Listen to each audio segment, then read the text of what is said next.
Lyria never planned to find Earth, and she did not know that this small blue planet would change everything for her and the entire Delayer.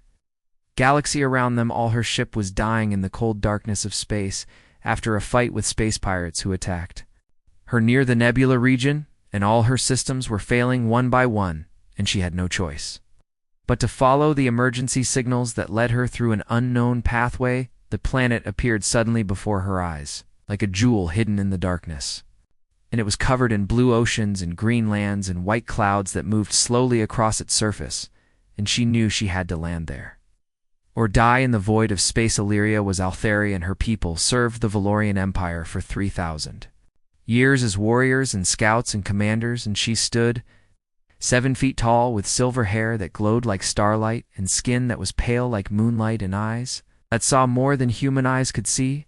Ember was with her always, and he was a void dragon whose scales absorbed all light and made him look like a living shadow with eyes like burning gold, and he was young but already large enough to fill half the cargo bay of her small ship. They crashed in a place called Montana, and the landing was hard and violent, and it tore through trees and earth. Before the ship finally stopped in a valley between mountains, and Lyria thought they would be captured or killed by whatever lived on this world, but the humans found them and brought medicine instead of weapons, and food instead of chains, and shelter instead of prison.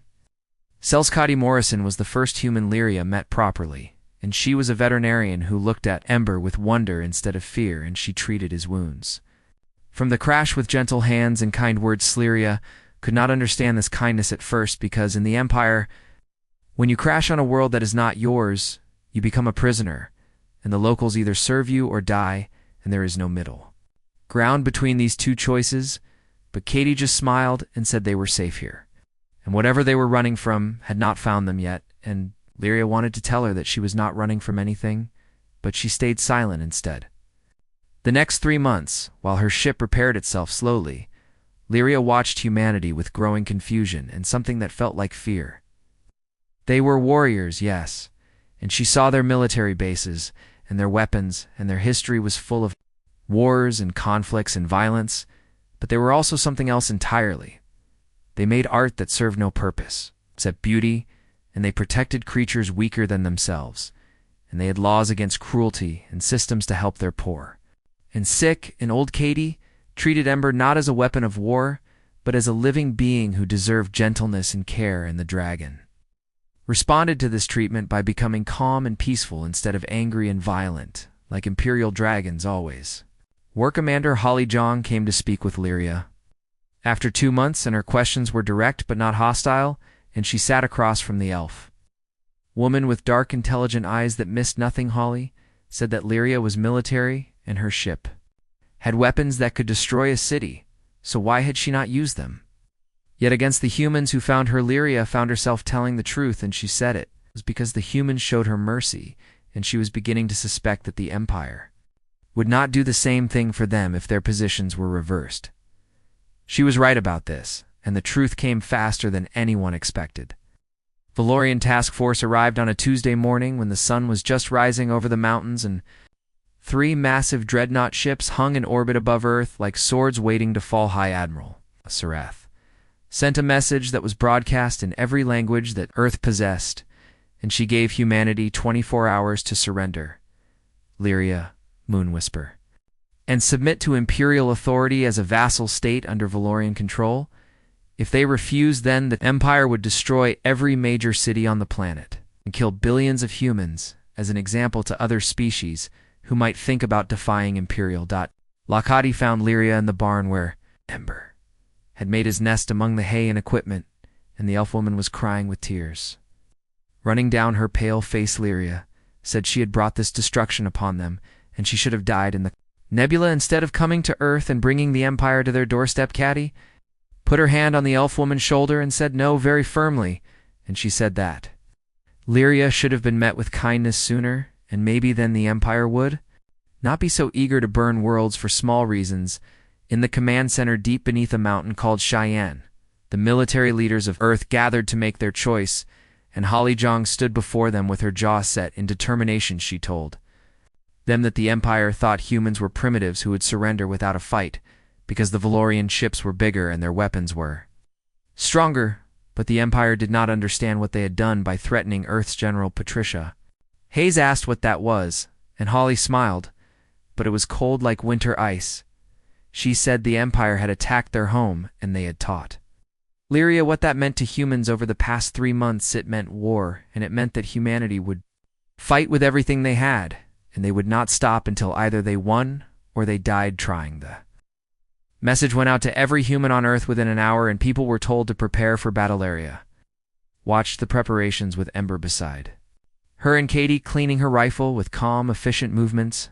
Caddy, said that Lyria did not have to fight because this was not her war originally. But Lyria had been thinking about this for 3 months and watching humans teach her what kindness and mercy and home really meant. She looked at Katie and said she knew the Empire ships and every weakness they had and every blind spot in their defenses. She said that she and Ember were meant to be weapons for the Empire, but now they would be weapons against it instead. Katie nodded and handed Lyria a human-made rifle and said then they would fight together. Battle would begin at midnight, and Earth had no space navy, but they had missiles and nuclear weapons, and most importantly, they had humans who did not know how to give up. Lyria stood on the roof of the barn and looked up at the 3 Valorian dreadnoughts hanging in the sky above her adopted home. She had served the Empire for 200 years and never questioned its right to conquer and rule, but now she understood that some things were worth more than empires and orders and ancient traditions. Home, it's worth fighting for, and Earth had become her home. She whispered a prayer to gods she no longer believed in and asked them to forgive her for what she was about to do. Then she climbed onto Ember back and felt the dragon muscles tense beneath her as he prepared to fly. The void dragon roared, and it was a sound of defiance that echoed across the valley above them. The Empire waited confident in their superiority. Below them, humanity prepared to teach the galaxy a lesson about what happens when you attack someone home. The war was about to begin, and nothing would ever be the same again for anyone involved. The Valorian Empire had perfected warfare over thousands of years, and their method was simple and brutal, and they used overwhelming force with perfect precision and left no room for anyone to negotiate or resist. High Admiral Sereth had personally conquered 47 different species during her long military career, and she expected humanity to be the 48th victory, and probably the easiest one yet. Her tactical officer reported that human technology was primitive and basic, and they only had conventional rockets and some nuclear weapons, but no shields or advanced defenses that could stop Imperial weapons. Sereth looked down at the blue planet below her command ship and studied it like a scientist might study an insect under glass. She asked where the traitor Moon Whisper was hiding, and her officer said she was still on the surface, and the humans claimed she was their guest and protected by their laws of sanctuary. The Admiral laughed at this, and the sound was like breaking glass, and she said sanctuary was a quaint idea, but meaningless against Imperial power. She ordered her ships to begin orbital bombardment of all military installations and said that when the humans begged for mercy, then they could discuss terms of surrender. The first beam of superheated plasma fire shot down from the dreadnought toward the mountains of Colorado, where the human command center was hidden deep underground. The beam never reached its target, and instead it scattered against something invisible that should not exist, according to all Imperial knowledge, and Technologicereth Bridge erupted into chaos and confusion as warning alarms started blaring throughout the massive ship. She demanded a report immediately, and her crew scrambled to understand what had happened. The sensors showed an unknown energy field covering the entire planet, and it had a power signature unlike anything in their extensive database of known technologies. And Earth, in a bunker built during the old nuclear war days. Dr. Lisa Grant watched her screens with satisfaction and relief. She announced to everyone in the command center that the Faraday network was holding strong, and every satellite and power grid and conductor they had was channeling energy into the defensive field. Holly Jong nodded, but her face remained serious and grim, because she knew this only bought them time and nothing more. She asked Lisa if they could actually hurt the Valorian ships with their weapons. Lisa shook her head and said not with anything they had in orbit, because the Imperial shields were real energy shields and not jury-rigged electrical fields like Earth was using for defense. Holly said then they needed to get through those shields somehow, and she turned to look at the tactical display showing 3 massive enemy ships hanging above their world like predators, she said, that Earth had been preparing for alien invasion since the Roswell incident in the 1940s, and now it was time to see if all those contingency plans were paranoid delusions or actually useful. Montana Lyria watched the same tactical displays with Ember.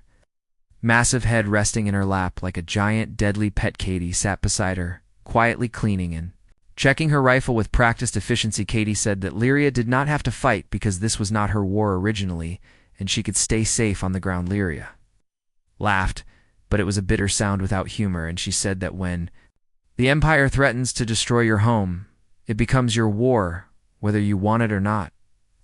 She looked at Katie and asked whose side she was on, and the question hung in the air between them. Lyria had been asking herself this same question for 3 months while living among humans and learning their ways. Now, as she watched the Empire prepare to slaughter the first species that had ever shown her real kindness, she finally knew her answer. She said quietly that she knew the Imperial ships inside and out, in every weakness and every blind spot in their design. She said that she and Ember were supposed to be weapons for the Empire, but they would be weapons against it instead. The counterattack began exactly at midnight when the moon was high. And Full Earth had no space navy with shields and energy weapons, but they had missiles, and they had thousands of them stored in silos. Across 6 continents, these missiles had been built during the Cold War, when humans feared destroying themselves. And now they would use them to defend against invaders from the stars. Holly Jong had learned something important from Lyria during their conversations, and that was that Valorian shields were designed to stop energy weapons like lasers and plasma, but not physical projectiles moving at high speed. The first wave of missiles launched from underground silos and rose into the sky on pillars of fire and smoke, and they numbered in the hundreds. The Valorian point defense systems were efficient and deadly, and they destroyed 90% of the missiles before they could reach the dreadnoughts.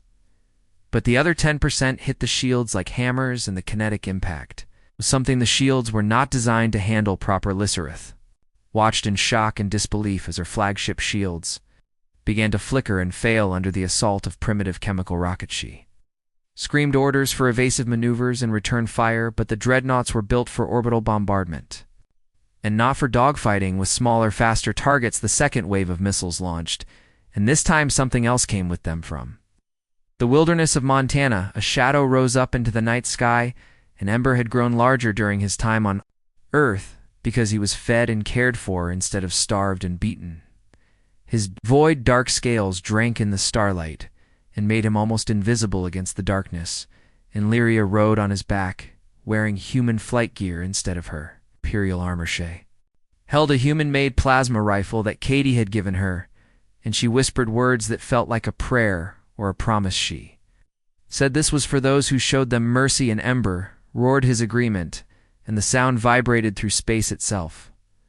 Hit the nearest dreadnought like a living missile, and Ember claws tore through the hull plating like it was papylaria, fired her rifle into critical systems that she knew by heart from 2 centuries of service, and every shot caused explosions and failures deep inside the ship behind them. Human fighter jets scrambled from bases around the world, and their pilots were screaming defiance as they joined the attack.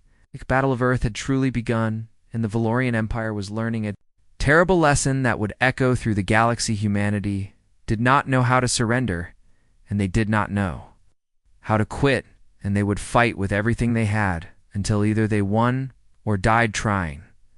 The first Valorian dreadnought began to die, and its reactor was breached by a combination of missile impacts and dragon claws. A massive ship started to fall from orbit and broke apart as it entered the atmosphere, and pieces of it burned like falling stars. 1,000 Imperial soldiers died in that ship, and their deaths marked the first time in 3,000 years that the Empire had lost a dreadnought in battle. Sereth watched her ship die and felt something she had not felt in centuries, and that feeling was fear. She ordered the remaining 2 dreadnoughts to pull back to high orbit and regroup because the primitives had surprised them. But Holly Jong was not done yet, and more missiles launched and more human fighters rose into the sky. Lyria and Ember attacked the second dreadnought with fury and precision born from intimate knowledge of every weakness. Elf woman fought against everything she had been taught and everyone she had served, and she did it without hesitation or regret, because Earth had shown her what a real home felt like, and she would die before she let the Empire take that away. The battle raged through the night and into the dawn, and when the sun finally rose, it found two Valorian dreadnoughts retreating, and one destroyed humanity had won the first round, but everyone knew the war was far from over. The first Valorian dreadnought died in flames over the Pacific Ocean, and its debris burned like falling stars across the sky, and it was beautiful and terrible at the same time. 8,000 Imperial soldiers perished in that explosion, and Holly Zhang allowed herself exactly 3 seconds to feel the weight of those deaths before she moved on to the next problem. She asked for status reports on the remaining dreadnoughts, and Lieutenant Amy Parker said they were pulling back to high orbit and regrouping, but their shields were damaged down to 40% strength. Holly said they had surprised the Empire, but that would not work twice, and the Valorians would adapt their tactics and bring their full technological superiority to Doctor. Lisa Grant looked exhausted and worried, and she said the planetary shield could only last maybe 18 more hours before they started causing blackouts across every major city on Earth. 18 hours was not enough time, and Holly knew it as she stared at the tactical display showing 2 massive enemy ships reorganizing beyond the Muna. Communication alert came through, and Lyria's face appeared on the screen, covered in soot and blood, with ember glowing eyes visible behind her in the darkness. Lyria reported that the flagship was damaged, but still functional, and Admiral Sarath would definitely call for reinforcements from other Imperial fleets. She said they had perhaps one day before more ships arrived, and then she did not need to finish the sentence because everyone understood what that meant. Holly said they were already done, unless Lyria had a better idea. The elf woman was quiet for a long moment, and her silver eyes reflected the starlight as she thought about their options. Finally, she said, there was one possibility, but it was desperate and dangerous, and probably would not work. Holly said they were already desperate, so she should explain her ideal area. Said the Empire had a protocol for when a species demonstrated sufficient military capability to be a real threat. In those rare cases, the species could request formal recognition and negotiate terms. Instead of facing complete subjugation and annihilation, Holly asked if Lyria thought the Empire would negotiate with them now. Lyria shook her head and said Admiral Sarath would refuse, because she was old guard and believed in absolute dominance without compromise. But if Earth could prove that conquering them would cost more than it was worth, then maybe the Empire would listen. She said they needed to make the Valorians believe that humans were not primitives to be crushed, but warriors who deserved respect. Holly asked how they could do that, and Ember, deep rumbling growl, provided the answer before Lyria spoke. They would take the fight directly to the enemy and board the flagship and capture Admiral Sarath herself. The plan was completely insane, but it was also their best and only chance.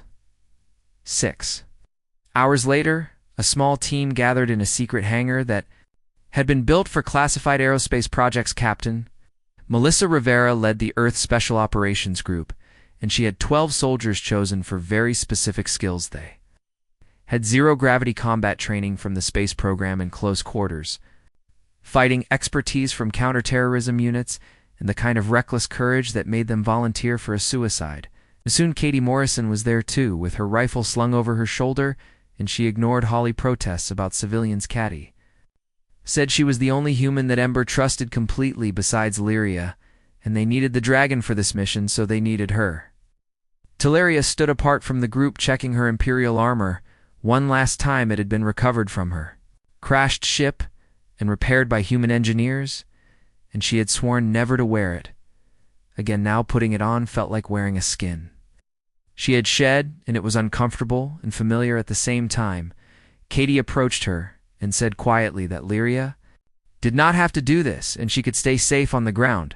Lyria laughed, but there was no humor in it, and she said if this mission failed, then nowhere in the galaxy would be safe for her. The Empire did not forgive deserters and traitors, and they would hunt her forever. But more than that, she said, Katie and the other humans had shown her what a home should be.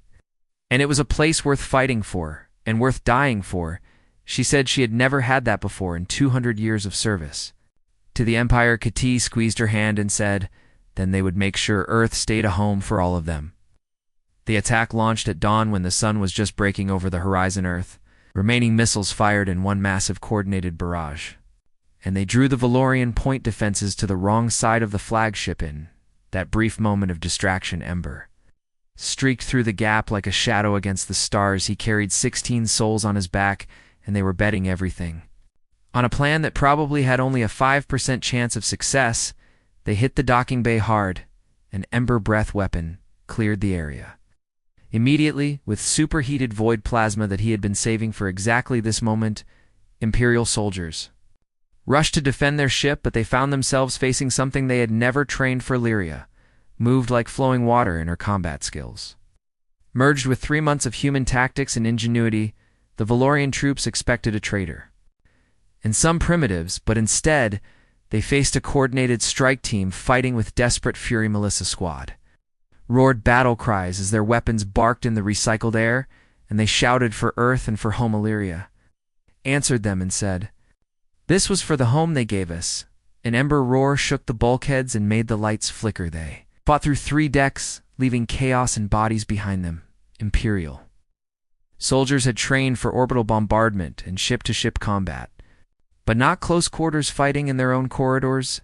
Every junction was bought with blood, and every passage was a new battleground. Katie stayed with Ember and directed the dragon attacks with the same calm she used when treating injured animals.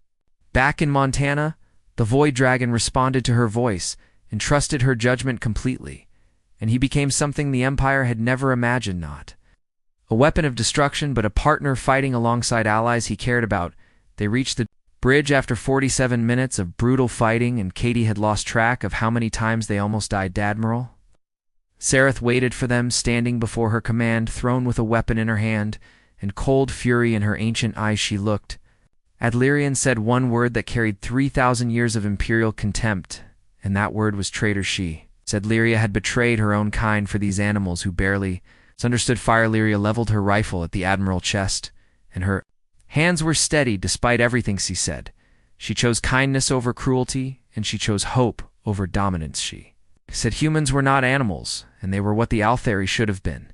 The standoff lasted 3 heartbeats that felt like hours. Then Sarath smiled, and it was a terrible expression, without warmth or humor. She said capturing her would not end this, and the Empire was eternal and would last forever. She said if they killed her, then 10 more fleets would come, and if they spared her, then she would personally see Earth burn to ashes. Holly voice crackled over the communication channel, and she said the Admiral was wrong about something important. She said Earth was transmitting this entire conversation to every corner of the galaxy, on every frequency. Every species under Imperial rule was watching the mighty Admiral get beaten by primitives who did not even have faster-than-light travel. The Empire reputation was dying today, even if Earth died with its Surith expression crumbled as she understood the trap they had laid for Hertha.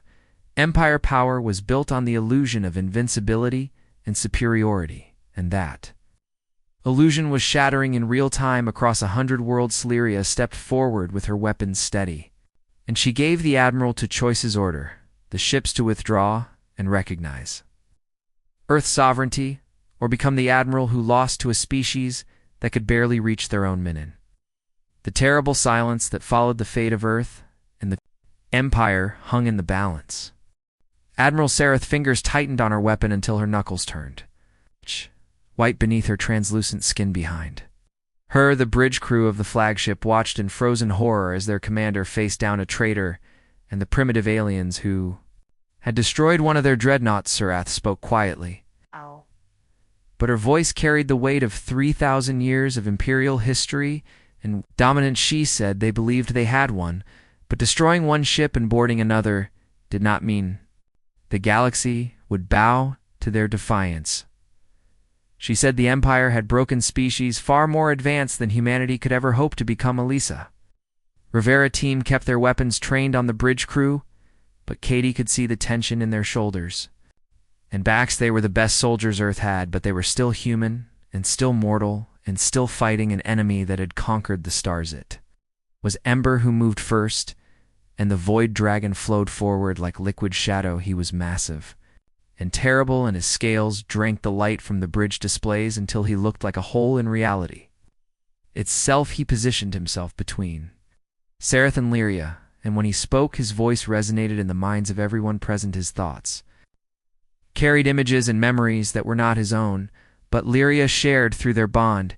He showed them what the Empire did to conquered species, and the slavery and genocide and worlds burned because they dared to dream of freedom. Sereth actually took a step backward, and her composure cracked because very few beings could communicate with void dragons. Even fewer had ever been addressed by one with such focused contempt.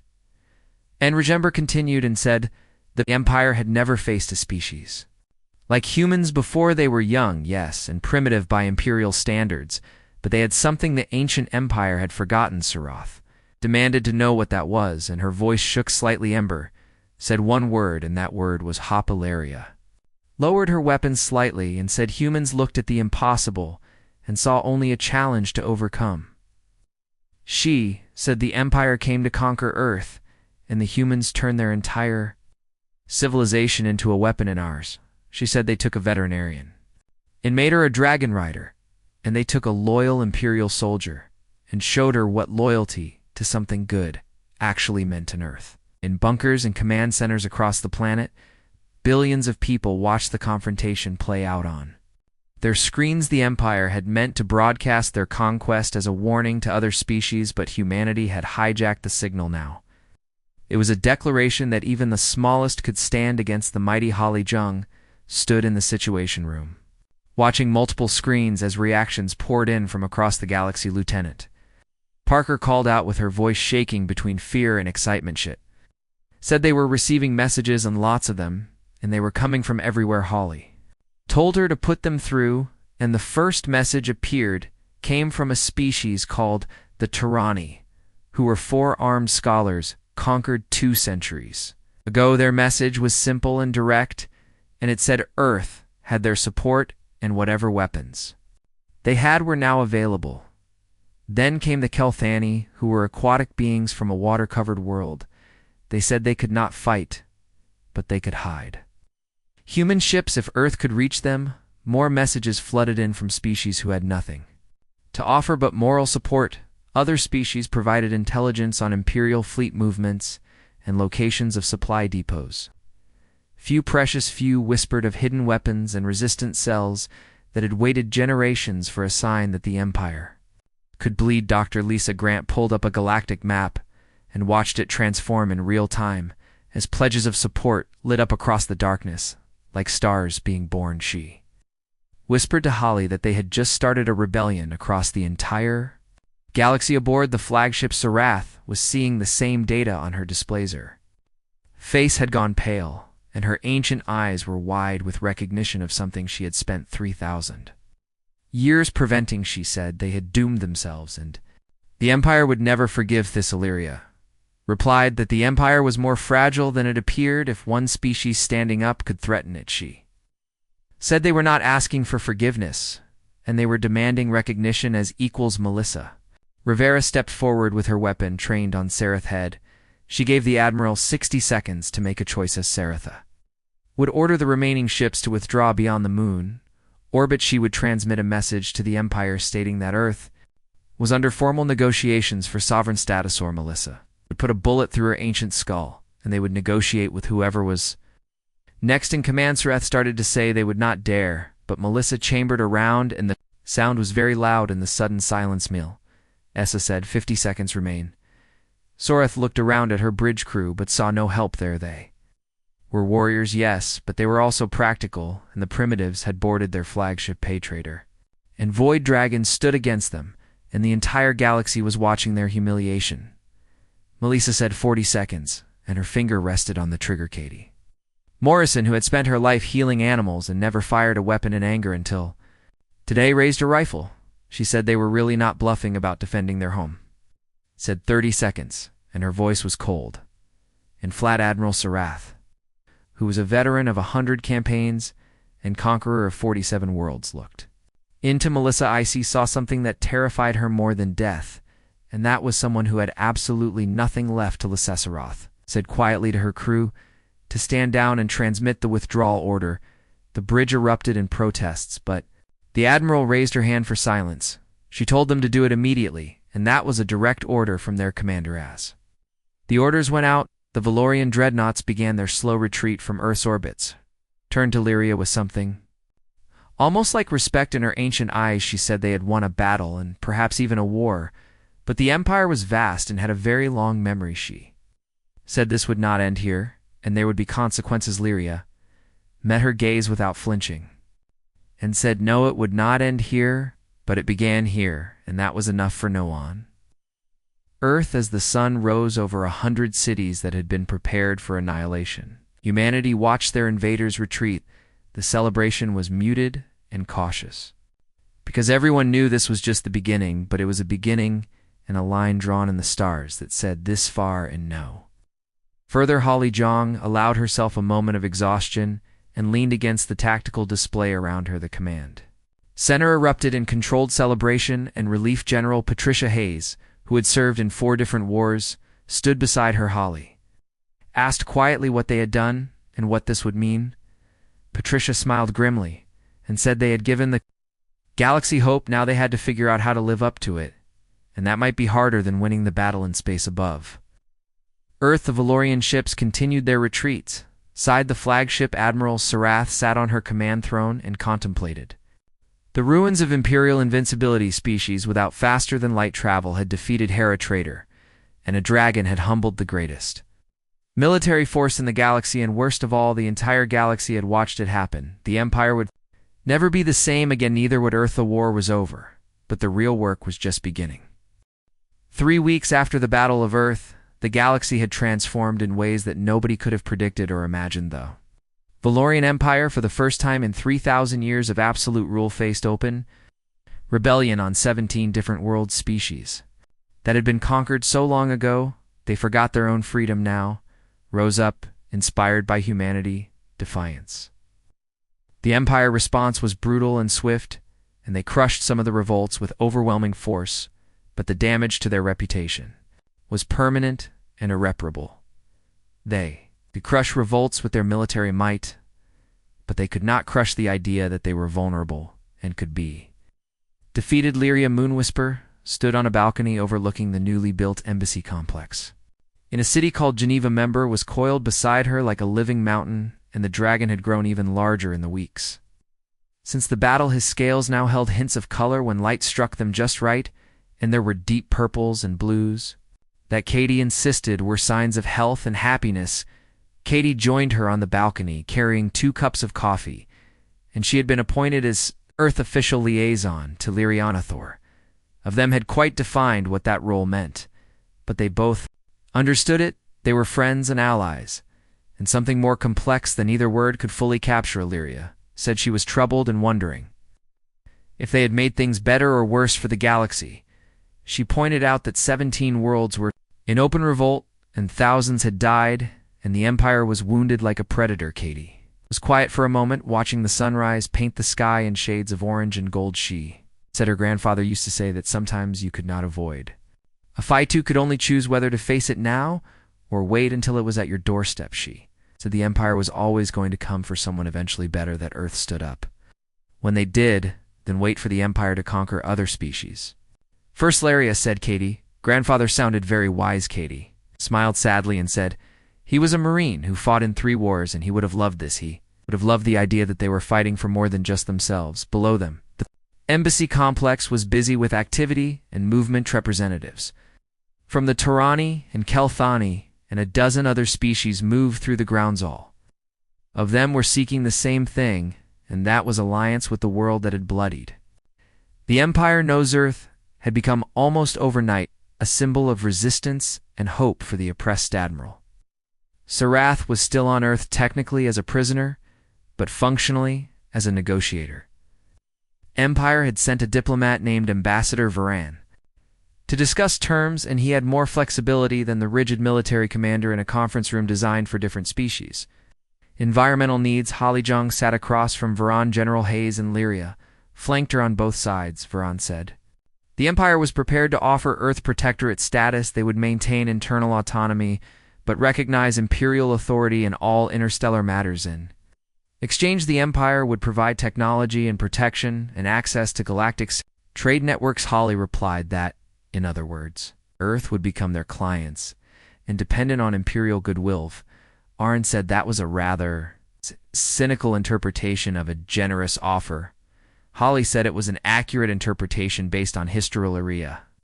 Leaned forward, and her silver eyes were hard as diamonds.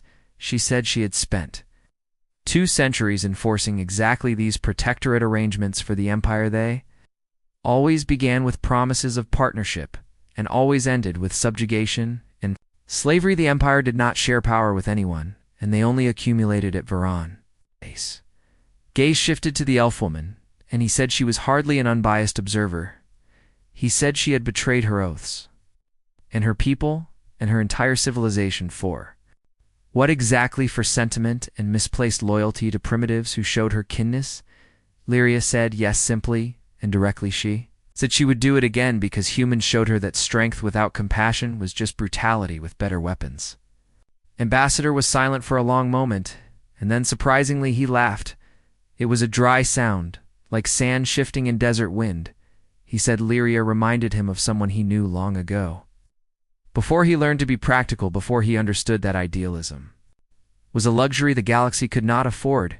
Katie spoke up from her position near the door, and everyone turned to look at her. She said maybe that was the problem with the Empire. They had spent so long being practical that they forgot what they were supposed to be practical about. She asked what the point of a galactic civilization was, if all it did was enforce its own dominance. Varan answered with one word, and that word was stability. He said they provided order and prevented chaos across the galaxy. Hall challenged him and asked at what cost. She asked how many species the Empire had stabilized into extinction. How many cultures had they ordered into oblivion? The negotiations continued for 3 more days and went absolutely nowhere, though. Empire wanted submission dressed up as partnership. Earth wanted genuine sovereignty and freedom. The gap seemed completely unbridgeable. It was Ember who finally cut through the deadlock on the 3rd day. The Void Dragon had been quiet throughout the negotiations, just watching and listening. On the 3rd day, he suddenly rose to his full height, and his mental voice resonated through everyone's minds. He addressed Varen directly and said the ambassador negotiated as if the Empire held the strong position, but the Empire was burning, and 17 worlds were in revolt today. How many would revolt tomorrow and the day after that? Varen tried to maintain his composure, but there was real fear in his eyes. Void dragons were among the oldest species in the galaxy, and their words carried tremendous weight. Timber continued and said, Earth did not need imperial protection. They had proven they could defend themselves against the greatest military in the galaxy. What they needed, and what the galaxy needed, was an alternative to endless conquest. Earth offered that alternative, and it was a coalition of free worlds bound by mutual respect. Instead of fear, Varen repeated the word coalition slowly as he considered the implications. Holly said they were not proposing a rival to the Empire exactly. They were proposing a counterbalance, where the Empire could continue to exist and offer their version of order, but species should have a real choice between joining the Empire or joining the coalition. They could compete for loyalty instead of enforcing it through threats and violence. Varen said the Empire would never accept this arrangement. Amelia pulled up a holographic display showing the rebellion worlds. She said the Empire was already accepting it, whether they admitted it or not. The revolt worlds were not asking the Empire for better terms. They were asking Earth for alliance and protection. She said the Empire could fight them and spend the next century crushing revolts. They could watch their reputation crumble further with each battle lore. They could adapt and acknowledge that the galaxy had fundamentally changed. Varan was silent for a very long time, and his crystalline features reflected light from the hologram. Finally, he said, he could not make this decision alone. It had to go before the Imperial Council for debate and vote. Holly said, then he should take it to them. She said, with or without the Empire. Blessing the coalition of free worlds was forming right now. The Empire could help shape it, or they could be its enemy. She told him to choose wisely, too. Months later, the Galactic Accords were signed in a ceremony broadcast across the entire galaxy. The Empire did not collapse, and it did not formally acknowledge defeat. What it did was grudgingly accept a new reality that it could not change. Earth and its allies would be recognized as sovereign. Powers free to govern themselves, the Empire could still expand and recruit client states, but they could no longer simply conquer. Whoever they wanted it was not perfect, and the Empire remained powerful and dangerous. But it was a beginning of something new on Earth and the same. Montana Barn, where Ember first made his nest, Lyria and Katie watched the dragon fly overhead his void. Dark form was silhouetted against the sunset, and he was happy, and Freakity asked if Lyria ever regretted everything she had given up. The wolf woman had lost her rank and her people and her entire identity as an imperial officer. She was technically a traitor now and forbidden from ever returning to Valorian space, but she had gained something more valuable than any of that. She had a real home and genuine friends and a purpose beyond conquest. Lyria said no, and she had never regretted it even. Once above them, Ember roared, and the sound carried across the valley. It was not a war cry this time, but something softer and almost like joy. The Empire had been stunned when humanity declared, "You attacked our home," but the real shock that would echo through the centuries was what came after humanity fought back against impossible odds. And in fighting, they reminded the galaxy what was truly worth fighting for it. Territory or resources or dominance over others, but the simple radical idea that every being deserved to be free. 5 years later, the coalition of free worlds numbered 43 member species, had become its unofficial capital where former enemies met and negotiated. Lyria served as military advisor training defenders. In tactics that blended imperial precision with human creativity, Ember had found other void dragons enslaved by various empires, and together they formed the Coalition Rapid Response for Scotty and the Interspecies Medical Program Healing Wounds. Both physical and cultural. Holly Jung was elected as Earth representative to the Coalition Council. The Empire still existed and was still powerful, but no longer unchallenged some progressive members.